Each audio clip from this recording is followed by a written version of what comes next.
Moi, je voulais juste faire un petit mot de situation dans le contexte politique de cette affaire des gaz de schiste. Parce que, je ne sais pas si vous vous rappelez, mais il paraît qu'il y a eu un Grenelle de l'environnement. Et là, on est vraiment devant une imposture totale de Jean-Louis Borloo et puis de l'ensemble de ce gouvernement en matière d'écologie. Parce qu'on est devant une triple trahison des exigences qui ont émané du Grenelle de l'environnement. Alors évidemment, dans le Grenelle de l'environnement, il y avait deux choses. Il y avait le travail des associations, de la société civile, qui a fait émerger en gros les attentes en matière d'écologie, puis les problèmes que ça pose. Puis après, il y a la deuxième partie, qui était la traduction en politique concrète, en loi, de la part du gouvernement. On savait d'emblée que la première partie était très intéressante, et que la deuxième, il fallait s'attendre à les déconvenues. Mais à ce point-là, on se demande comment ce gouvernement a pu lui-même mettre en scène un Grenelle de l'environnement pour le trahir à ce point ensuite. Alors je disais triple trahison. D'abord la première, c'est évidemment sur l'exigence démocratique, parce que ça a été un des gros chantiers du Grenelle de l'environnement, ça a été la question de la gouvernance. Comment on débat de ces questions-là, comment on fait participer les citoyens dans leur diversité, les défenseurs de l'environnement, comme les acteurs économiques, comme les scientifiques, etc. Alors là, en la matière, la trahison est totale. Est-ce que vous savez que les maires des communes concernées ont découvert, soit dans le journal officiel, soit dans la presse, l'existence de ces concessions d'exploration et d'exploitation des gaz de schiste? Ça, c'est le premier point. Donc, aucune information, et a fortiori, aucune concertation du public. Le deuxième point, aucune étude d'impact. C'est-à-dire qu'avant de signer les concessions, on n'a fait absolument aucune étude d'impact, comme c'est pourtant la règle dans tout projet qui touche à l'environnement. Vous voulez aujourd'hui installer une éolienne, vous êtes obligé d'avoir une enquête publique au titre des installations classées pour la protection de l'environnement. Ça n'est pas le cas pour l'octroi des concessions de permis d'exploration des gaz de schiste. C'est absolument incroyable. Aucun débat public. Vous avez peut-être entendu parler de la loi Barnier qui dit que pour tout grand projet qui concerne l'environnement, il y a normalement l'obligation d'avoir un débat public qui permet aux acteurs différents de la société de s'exprimer. On a par exemple obtenu un débat public sur le doublement de la nef qui aura lieu à Montpellier. C'est une très bonne chose. Ça nous permettra de réaffirmer notre opposition à ce projet. Donc là, aucune information, aucune étude d'impact, aucun débat public. Et ces permis, ces concessions sont signés. Alors, le déni démocratique va beaucoup plus loin. Et même, je dirais, plus qu'un déni démocratique, je crois que c'est un déni de droit. En décembre 2010, comme si ça ne suffisait pas, le gouvernement a par ordonnance modifié le droit minier, le code, ce qu'on appelle le code minier.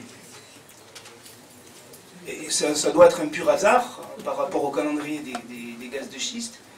Et ce code minier donc stipule maintenant, dans sa nouvelle version, que pour ce type de concession et d'exploitation, on n'a plus besoin d'enquête publique, ça tombe bien. On n'a plus besoin d'études d'impact, ça tombe bien.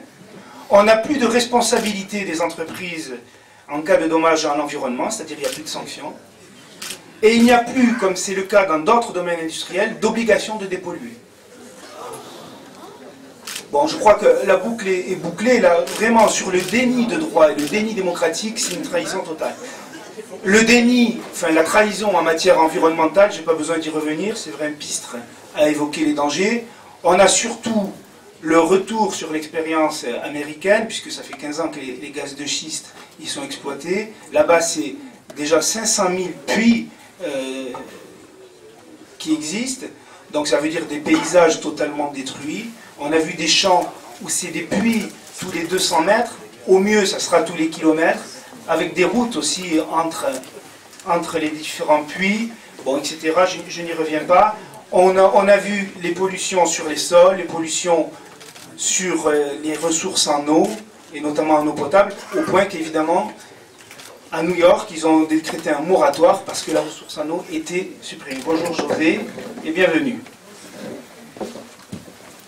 Et puis on a peu évoqué, mais peut-être on y reviendra, les impacts sur la santé, puisque aujourd'hui on sait les problèmes de santé que ça a posé dans les champs près des champs d'exploitation aux États-Unis. Et on vient de découvrir aussi qu'il y avait aussi également des risques radioactifs, puisque Séverin l'a évoqué, dans ces eaux qui viennent de profondeur, il peut y avoir des éléments radioactifs qui ont pollué donc les ressources en eau potable.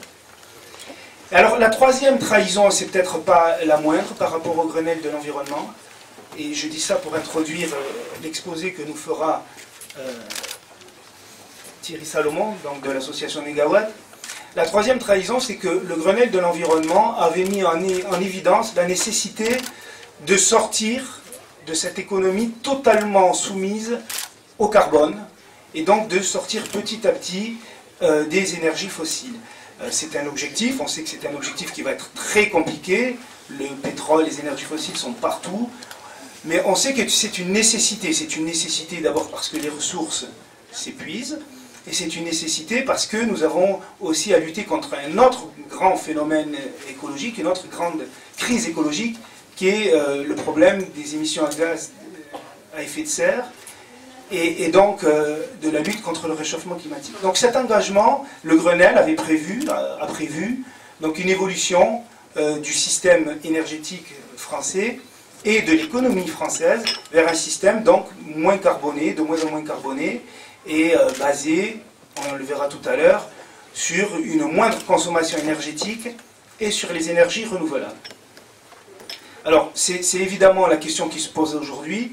Donc là, le scénario est complètement trahi, parce que ce qu'il faut bien comprendre, c'est que si on se lance dans l'exploitation des gaz de schiste, on estime qu'il y a des gisements qui sont exploitables pendant 35 ou 40 ans. Ça veut dire que pendant 35 ou 40 ans, très clairement, on met entre parenthèses la transition énergétique qui était prévue dans le Grenelle et qui est nécessaire, et qui aura lieu au niveau international, ce qui veut dire aussi que sur le plan économique et sur le plan scientifique et technologique, la France prendrait 35 à 40 ans de retard. Ça, c'est un danger. Évidemment, au-delà de la question environnementale et de la question sanitaire, il y a en plus ce risque-là. C'est même sur le plan économique et sur le plan de la transition économique de ce pays qui est nécessaire, est-ce que c'est souhaitable de s'engager dans cette parenthèse de 35 ans pour exploiter les gaz de schiste? À qui ça profite? À part les sociétés pétrolières. Alors, vu l'actualité, évidemment, la question qui se pose, c'est quel est le scénario de transition énergétique qui est possible? Et qui est possible pour éviter les gaz de schiste, bien sûr, mais je crois qu'on ne peut pas éviter aujourd'hui, vu l'actualité, de se poser la question aussi, quel scénario de transition est possible pour éviter à la fois les gaz de schiste, sortir du pétrole, et en même temps sortir du nucléaire. En tout cas, c'est ce que nous souhaitons à Europe Écologie Les Verts, avoir un scénario de sortie et des énergies fossiles et du nucléaire. Est-ce qu'on est condamné à choisir? Est-ce que c'est les énergies sales immédiatement, les énergies fossiles, ou bien est-ce que c'est le nucléaire? Nous souhaitons évidemment avoir un scénario crédible de sortie des deux, pour des raisons différentes. Nous ne sommes pas les seuls à le souhaiter. Je voudrais vous donner une information. Nous avons lancé la semaine dernière un sondage, IFOP, sur l'opinion des Français par rapport à la sortie du nucléaire. Et les résultats sont tout à fait évidents. Il y a 70% des Français aujourd'hui qui souhaitent la sortie du nucléaire. Ça se répartit de la façon suivante. Vous avez 19% des sondés qui veulent une sortie immédiate. Bon, ça c'est la position, évidemment, radicale, qu'on aimerait possible, qui pose question, évidemment. Vous avez 51% des sondés qui sont favorables à une sortie progressive en 25 ans. C'est le scénario que nous défendons chez les écologistes.